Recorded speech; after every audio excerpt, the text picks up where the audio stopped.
So recently I was on the phone with Dr. McCullough. Yeah, that's right. He contacted me and said, Harley, we need to talk about this high carb thing. I want to understand more where you're coming from. I thought that's pretty cool that McCullough contacted me with the intention of learning more.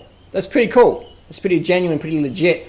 And I've been a harsh critic of McCullough in the past. I said he had Botox. He put his face next to the camera. McCullough doesn't have Botox, so he called me out on that one. But so I had a bit of a discussion that the line wasn't that good, the Skype connection wasn't that good, so hopefully I'll do a few videos like this where I can answer some of the questions we're talking about. And McCullough's like, Harley, I'm not too sure. Like, I talk to a lot of people. They say carbs make you fat. Carbs raise your insulin. Blah blah blah.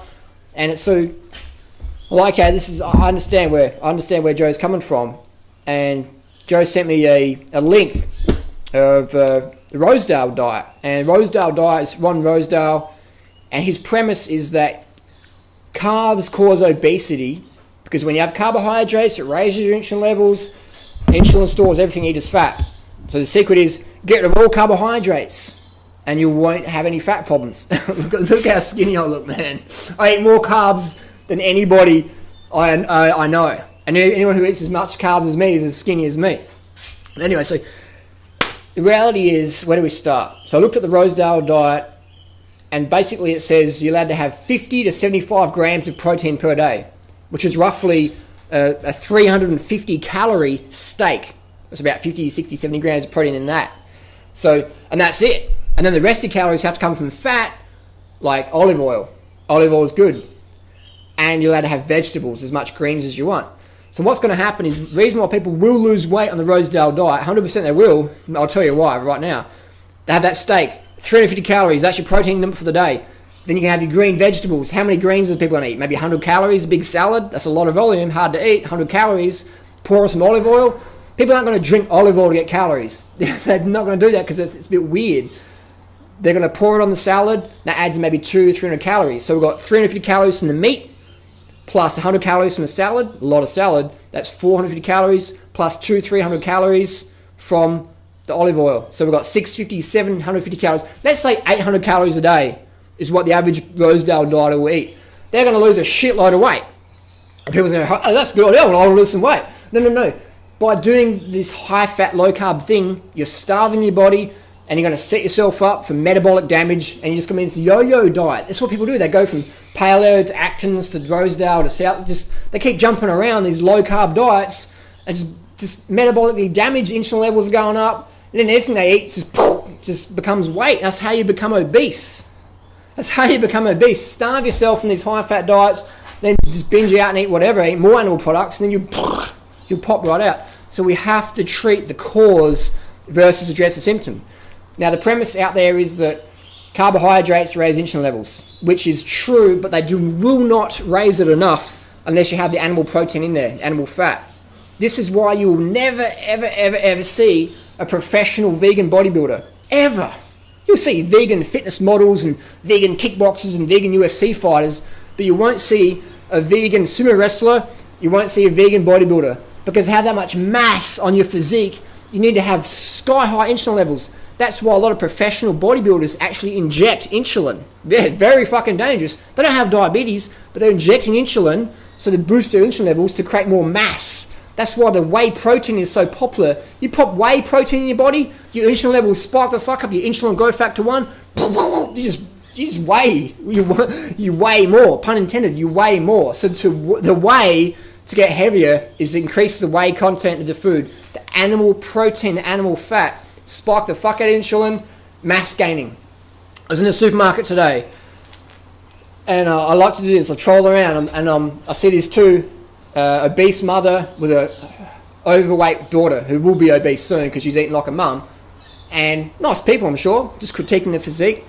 So I'm standing there, I'm pretending to look at the cereals as well, and I just hear the conversation as I'm walking in the aisle. Oh, I don't know about the cereal, like what's the sugar content and stuff like that. Like, oh, okay, I've got to stop and do a YouTube video at this one. So they're talking about the cereals, and the lady's like, oh, I'm not sure which one to get, blah, blah, blah. It took them like about a minute and a half, 2 minutes to choose what cereal, and eventually they got a little small packet of muesli. And then they're walking down and walking behind them, pretend I'm not stalking them. And then they come to the chocolate section, and they just grab, Mum goes, that one, boom, she knew straight away what to get. The cereal, she hasn't eaten much cereal. She didn't know what to get. She's like, I don't know what to I said, sure, The chocolate, bam, give me that now. I know what the fuck I want. That big chocolate, that big block. Chocolate, 50% calories coming from fat. If you want to have 50% of your body weight from fat, eat a high-fat diet. Cereal, 5% calories coming from fat roughly. If you want a low body fat, eat a cereal-based diet, high-carb diet. Fruit-based diet, the best. Fruit's the best. And then they come back to the Chinese people. Some people out there say that Chinese people have the highest obesity and highest diabetes rates. I've been to China, man. I didn't see people shooting up insulin or that look like that. That's not true. The people in China who have a diabetes are the people who can afford the meat. Because it spikes your insulin. It creates all that fat. Anyone who's involved in diabetes, concerned about it, look up Dr. Neil Barnard. Here's his book just here. That's the book to read. This is peer-reviewed medical studies published. Dr. Barnard. Fat is the issue in diabetes. So what happens in China? People get more money. Let's go to a better analogy. I'm trying to do a real quick video this one. I've lived in Thailand a lot. I've lived in Thailand where no white people live, no Westerners live. I've lived in a village in Chanthaburi, Thailand, where people were like, are you lost? Why are you here? You're welcome here, but this is unusual that you're here. And I just want to live in Thailand, in a village, in a concrete house. It wasn't a house, it was just like a one room with a toilet, a drop toilet. The scorpions were free. They were that big, they'd crawl through the night, and me and Freely, we slept in this like mosquito net. I called it the scorpion net. Who cares about the mosquitoes? Got these massive, look like crabs walking across the floor. I loved it. I mean, we loved it, but that's where we lived in Thailand. Every morning you'd see people cooking up rice, eating rice, and I'd go from the bike rides, and I'm like, oh, these people are skinny. Oh, they're not training. They're not running marathons. They're just skinny because they're eating rice as their staple. And that when they eat a bit of fish, it's this little... the animal product used in Thailand from the skinny people is used as a condiment versus a meal. We flip that around the West, you have the big steak and you have a little bit of potato on the side. But that steak covers up the whole plate and a little bit of vegetables as a token gesture, a little bit of mashed potato, all right? That's what's happening. If you want to beef up, you need to eat the beef. Talk to the bodybuilders, talk to some wrestler. They go, fuck that vegan diet, fuck that fruitarian diet. I'll get too skinny. I want to be 300 pounds. I don't want to look like a 170 pounds kickboxer. I want to be massive. I want to be a mutant. You can't do that in a vegan diet because your insulin level is going to be too low. So you need to eat the meat, boost your insulin, take insulin on top of that. Insulin is what's going to cause the weight gain, the mass gain. If you want to be heavy, you've got to have high insulin levels. I've checked my hemoglobin A1C, always under 5.5 in the low end, in the healthy natural end.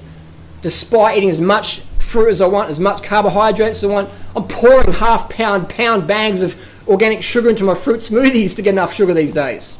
Pouring it in. So people say, well, you're like an elite athlete. I'm not a fucking elite athlete. Like, I'm fit, but I'm not an elite athlete all year long, maybe in summertime, but the rest of the year I'm just like prancing around. But then people say, well, Harley, you're an elite athlete. You're very fit, and it's true, I'm very fit, but I know people that literally run more than me and cycle more than me in a year, and they're still fat because they eat so much fat and meat. They're like, oh, Harley, you're like, I know you train less than me and you fucking look like a Tour de France rider. You got the same body mass index as Bradley Wiggins and Contador, and you're looking like you're doing 1,000k a week when you're doing 100k a week over winter. But I couldn't eat a vegan diet, man, because of my family and all that. And that's cool.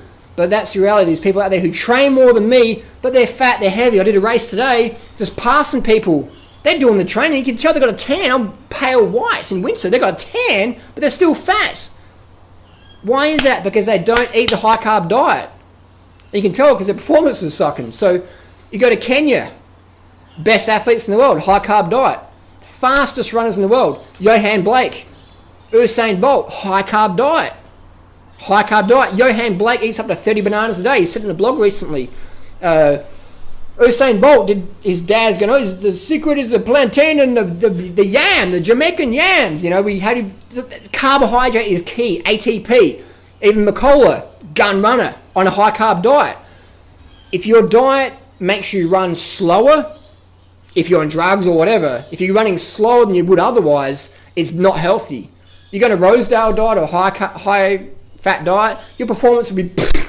There is not a single athlete performing well in the world, performing better than they would on a high-fat diet? There's not. I could eat a high-fat diet and perform okay, but people on high carb will perform better. Any athlete, any human was going to perform better on high carbs, if that makes sense. Horses need carbs. They're like humans as well. Plant eaters by design. But if you turned up to a massive horse race in Hong Kong or Australia or whatever and said, all right, we're going to a special diet for the horses, we just feed them meat. We're going to feed the horses meat. The trainers going to, are you fucking crazy? The horse won't be able to run. It'll be all constipated and shit. If we do a diet and performance is less than it normally was, if we're on drugs or whatever, you know what I mean? They have all the same variables, and the only thing you change is eat more carbs or drop your carbs right out, performance is going to go down. Even if you're on EPO and shit, like, your performance is going to drop if you don't have enough glycogen. If you're, like people say, but okay, Harley, we understand that, but it's an athlete diet. No. What about Thailand? What about China? What about Africa? These people are not starving there's starvation in Rwanda and stuff like that, but I'm talking about people who have enough money to feed themselves. They're not skinny because they're starving. People go, in China they're starving, in Thailand they're starving. I've been there, they're not starving. They've got enough money to eat all the corn and rice they want. They have. But the reason why they're skinny and slim, regardless of their fitness level, it's the same as the Fruitarian community. Everyone's fucking skinny long term, man. 100%. Because the food is lower in calories than the meat and shit. Try and eat 3,000 calories in a meal from fruit. And then try and do 3,000 calories from animal products, meat and shit. Big Macs, whatever. Easy. I used to go to Pizza Hut and eat 5,000 calories. You go to a vegan pizza kitchen and eat a low-fat vegan pizza, you're going to be too full before you smash out at 5,000 calories. So yes, calorie restriction is part of it, but it's not like it's incidental calorie restriction in that the plant foods have less calories than the animal products. But then again, to be more confusing, a calorie is not a calorie. Okay, what do I mean by that? If I eat 3,500 calories a day from fruit, I'm not going to look, feel, perform the same as if I eat 3,500 calories a day from animal products, am I?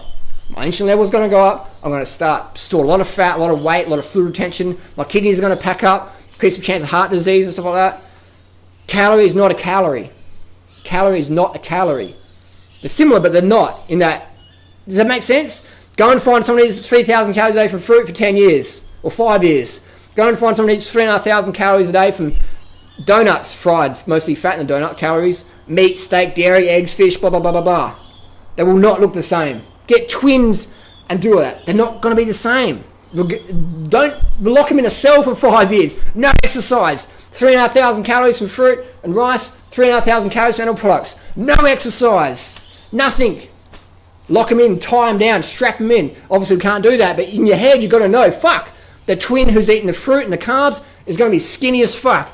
And the person who's eating the fat, they're going to be fat as fuck. The fat you eat is the fat you wear, unless you're living on 800 calories a day, the Rosedale diet. Yes, you'll lean up, but you'll get metabolic damage. You'll be binging and purging later on.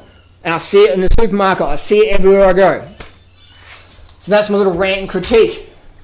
I'll do more of these videos because Joe McCall asked some good questions. And we'll do more of these. And so thanks, Joe, for sending the questions out. And we'll talk more. Judge by results versus theory. I'm a cyclist. And cycling's all about being as skinny as you can get, but still have a lot of energy, so you can pedal the bike. I choose high carb diet. I like to run. I like to have energy. I choose a high carb diet. And if I had to be a sumo wrestler, I'll be honest. You cannot be a sumo wrestler on a vegan diet, high carb, low fat vegan diet. You cannot. You cannot be a 300-pound bodybuilder on a high carb, low fat vegan diet.